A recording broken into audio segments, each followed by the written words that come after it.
Hi, I'm Kristen Amdahl and welcome back to my studio. In this video, I want to show you some tips and tricks for making a brand new project.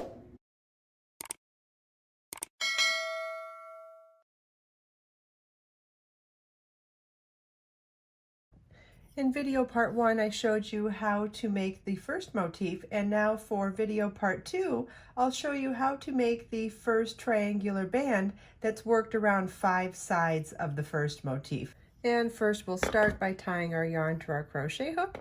You can use a square knot, slip knot, there's no wrong way to attach your yarn to your crochet hook. And the first row of the first triangular band that's worked around 6 sides of the first motif begins with a slip stitch to the 4th double crochet of any of the 7 double crochet sections.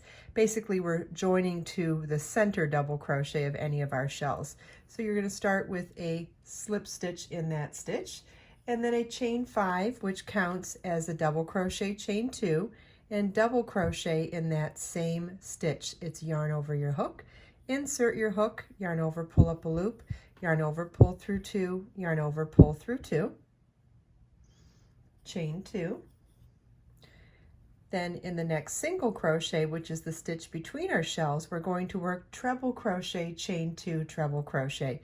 Treble crochet is yarn over your hook twice, insert your hook in the specified stitch, yarn over, pull up a loop, yarn over, pull through 2, yarn over, pull through 2, yarn over, pull through 2, chain 2, and we'll work a second treble crochet in that same stitch,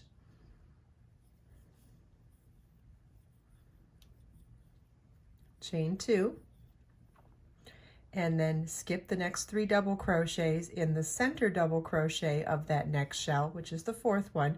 We'll work double crochet, chain 2, double crochet, yarn over your hook, insert your hook, yarn over, pull up a loop, yarn over, pull through 2, yarn over, pull through 2, chain 2, and double crochet in the same stitch, chain 2, skip the next 3 stitches, and in the next single crochet we'll work treble crochet, chain 2, treble crochet again.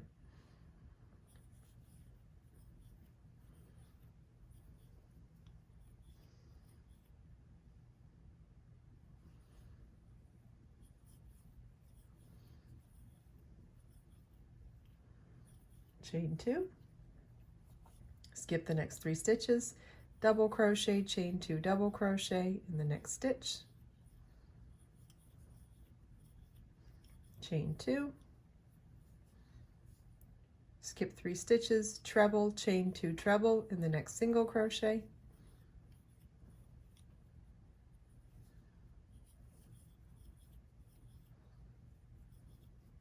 chain 2, skip 3 stitches, double crochet, chain 2, double crochet in the next stitch,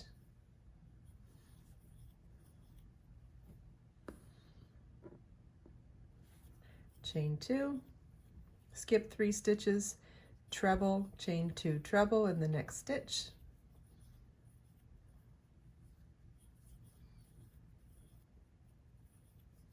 chain 2, skip 3 stitches, double, chain 2, double in the next stitch,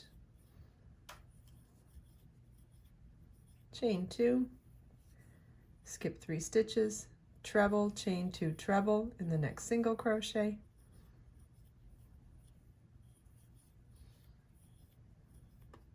chain 2, skip 3 stitches, double, chain 2, double in the next stitch.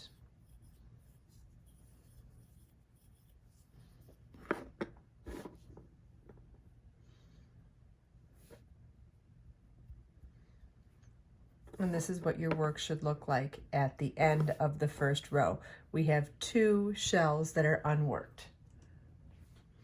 At the end of row 1, you should have 11 V-stitches. Notice that some of them are double crochet V-stitches and some are treble crochet V-stitches, but total we have 11. 1, 2, 3, 4, 5, 6, 7, 8, 9, 10, and 11. That's what the end of row 1 should look like. Row 2 begins with a chain 5,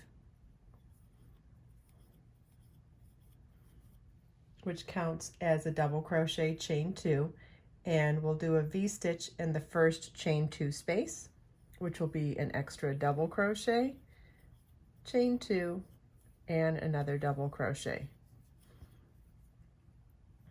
Chain 2, and we'll work a double crochet, chain 2, double crochet in the next V-stitch.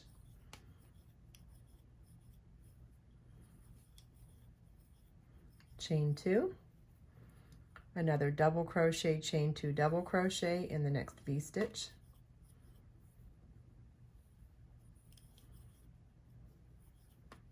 Chain 2, another V-stitch in the next V-stitch.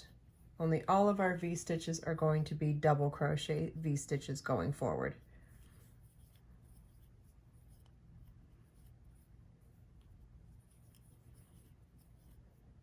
And then when we come, so we've done 4 V, we did our increase at the beginning of the row. We did 4 V-stitches in V-stitches. Now to do our double increase for the center, it's a chain 2, V-stitch in the next chain 2 space, double crochet, chain 2, double crochet, chain 2, then V-stitch in the next V-stitch, which is the center V-stitch, chain 2, then V-stitch in the next chain 2 space, chain 2, and then we'll work 1 V-stitch in each of the next 4 V-stitches, chain 2, second V-stitch, chain 2, third V-stitch, chain 2, fourth V-stitch, chain 2, and then we'll do our increase stitch in the last stitch, which is double crochet, chain 2, double crochet, chain 2, and double crochet. So we did a single increase on each edge of the row, and we did a double increase in the top center of the row.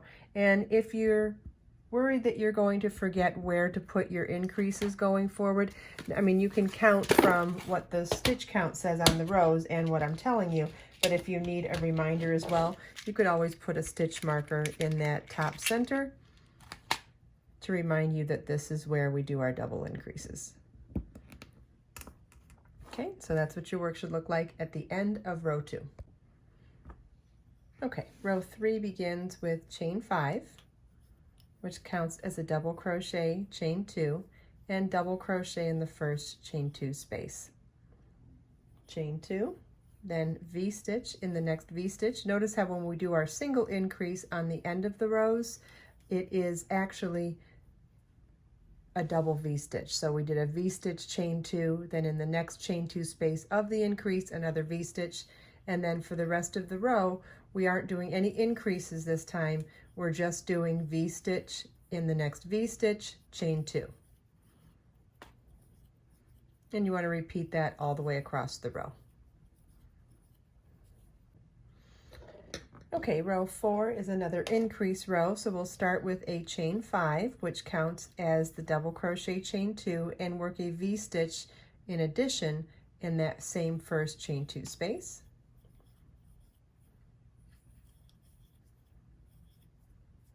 Then chain 2, V-stitch in the next V-stitch,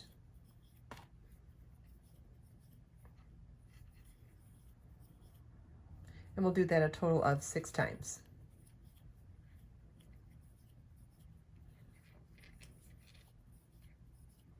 Okay, then it's time to do our double increase for the center here where we've got our stitch marker, so that means doing a V-stitch in the chain 2 space before the V-stitch, then another one in the V-stitch and another one afterwards. So it's chain 2, V-stitch in the next chain 2 space, chain 2, V-stitch in the next V-stitch, chain 2, V-stitch in the next chain 2 space, then chain 2, V-stitch in the next V-stitch 6 times,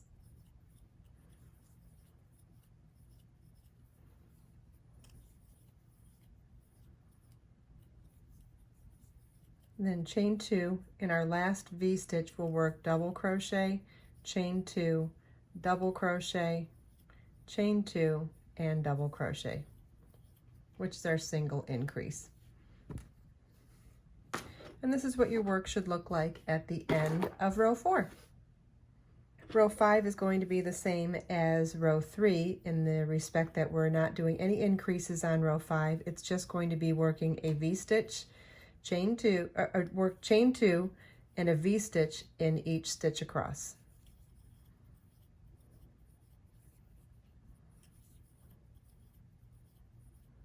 This is what your work should look like at the end of row 5. Row 6 is going to be a repeat of row 4 in the respect that we're going to have the single increase in each end of row, and then we'll have that double increase in the center. So our row will begin for row 6 with a chain 5, which counts as a double crochet, chain 2, and then a V-stitch as well in that first chain 2 space. Then chain 2 and V-stitch in the next V-stitch. We'll do that chain 2 V-stitch a total of 8 times. Okay, we've now come to the center of the row, and it's going to be chain 2, V-stitch in the next chain 2 space, chain 2, V-stitch in the next V-stitch, chain 2, V-stitch in the next chain 2 space, and then chain 2, V-stitch in the next V-stitch 8 times, and then in the last V-stitch we'll work double crochet, chain 2, double crochet, chain 2, and double crochet. And this is what your work should look like at the end of row 6. Row 7 is going to be a repeat of row 3 and 5 in the respect that we're not doing any increases on this row. It starts with a chain 5, which counts as a double crochet, chain 2, and double crochet in the first chain 2 space. Then our repeat for this row is chain 2 and V-stitch in the next V-stitch. And you want to repeat that all the way across. This is what your work should look like at the end of row 7 of the first triangular band. In video part 3, I'll show you how we go from band back to joining motifs along this edge. So we started part 1 with making a motif, then part 2 adding triangular band to motif, and then in the third part we'll go back to adding motifs to the band. I hope you enjoyed this video. If you have any questions at all, please feel welcome to leave them for me in the comments. And if you check out the video description, I've provided links for everything we talked about in this video. Let us make time to create, share, and inspire today and every day. I'll see you in the next video.